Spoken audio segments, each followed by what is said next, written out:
Hello guys, today on Kids Dream Toys we got Rumpelstiltskin, retold and illustrated by Paul.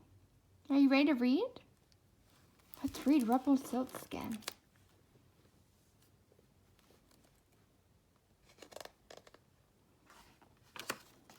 Rumpelstiltskin. Once there was a poor miller who had a beautiful daughter. On his way to town one day, the miller encountered the king. Wanting to impress him, the miller said, "I have a daughter who knows the art of spinning straw into gold." Now the king, who had a passion for gold and such an art, intrigued him. So he ordered the miller to send his daughter to the castle straight away. When the girl was brought before him, the king led her to a room that was filled with straw. He gave her spools and a spinning wheel. He said, "You may spin all night, but if you have not spun straw into gold by morning, you will have to die." With that, he locked the door, and the girl was left inside alone. Well, that's not very nice, Mr. King. That's a little intense. There sat the poor miller's daughter, without the slightest idea how anyone could spin straw into gold. For the life of her, she did not know what to do. She grew more and more frightened, and she began to weep. Suddenly the door sprang open and a tiny man stepped in. "Good evening, Mistress Miller," he said. "Why are you sobbing?" "Oh," the girl cried, "I must spin the straw into gold, and I don't know how." "What will you give me if I spin it for you?" the little man asked. "My necklace," the girl answered. The little man took the necklace and sat down and spun the wheel. He pulled 3 times, whir, whir, and the spool was wound full of gold thread. He fitted another spool on, and whir, whir, whir. 3 pulls and one was too full, and so it wasn't until morning when all the straw was spun and the spools were full of gold. When the king came at sunrise, he was amazed and delighted, but all that gold made him greedier. So he led the miller's daughter into a large room with straw, and he ordered to spin the straw before dawn if she valued her life.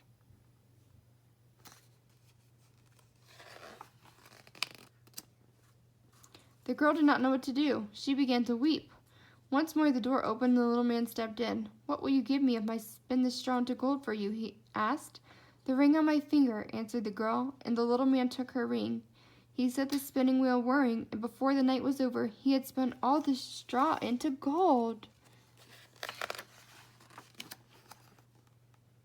Shortly after sunrise, the king returned. Piles of golden spools glowed in the morning light. The king rejoiced at the sight of so much gold, but he still was not satisfied.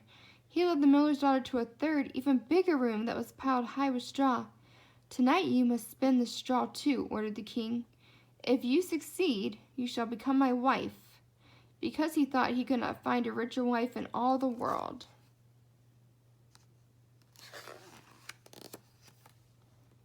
When the king had left, the little man appeared for the 3rd time. What will you give me if I spin for you once more?" he asked. "I have nothing else," the girl replied. "Then promise that when you become queen, your first child will belong to me." The miller's daughter gasped. How could she promise such a thing? Then she thought, but who knows if that will ever happen? And she could think of no other way to save herself. She promised, and the little man once again spun all the straw into gold. When the king came into the morning and found everything as he had wished, he married the miller's daughter, and she became a queen.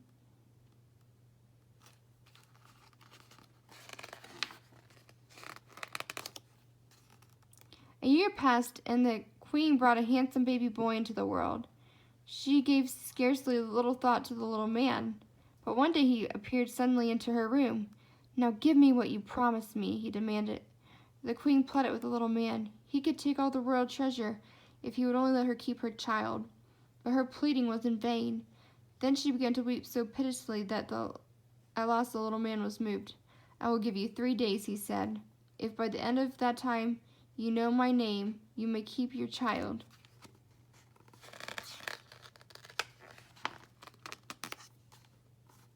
Long into the night the queen sat, and through the next day thinking over all the names she had ever heard. That evening the little man returned. Beginning with Caspar, Malchor, and Balthazar, the queen recited every name she knew, one after another. But to each one the little man replied, "That is not my name." By the second day the queen had inquiries made in town, searching for new names.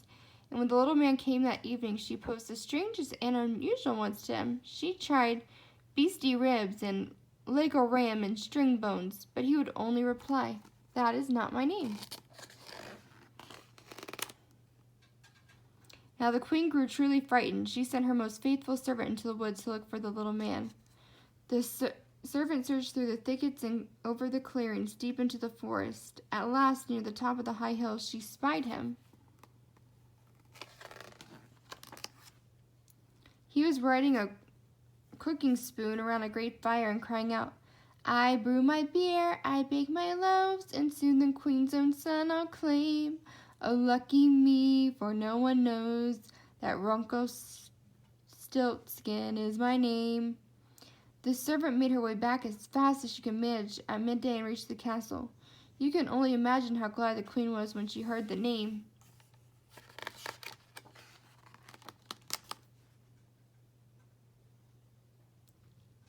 That evening the little man arrived. "Now, Mrs. Queen," he said, "do you know my name, or do I take the child?"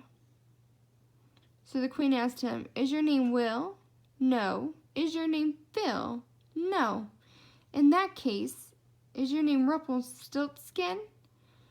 "The devil told you that! The devil told you that!" shrieked Rumpelstiltskin. In a fury he jumped on his cooking spoon and flew out the window. And he was never heard from again. Thanks for reading with us today, guys. This is a classic on Kids Dream Toys. If you want to get some history on this book, feel free to look it up. Please don't forget to like and subscribe.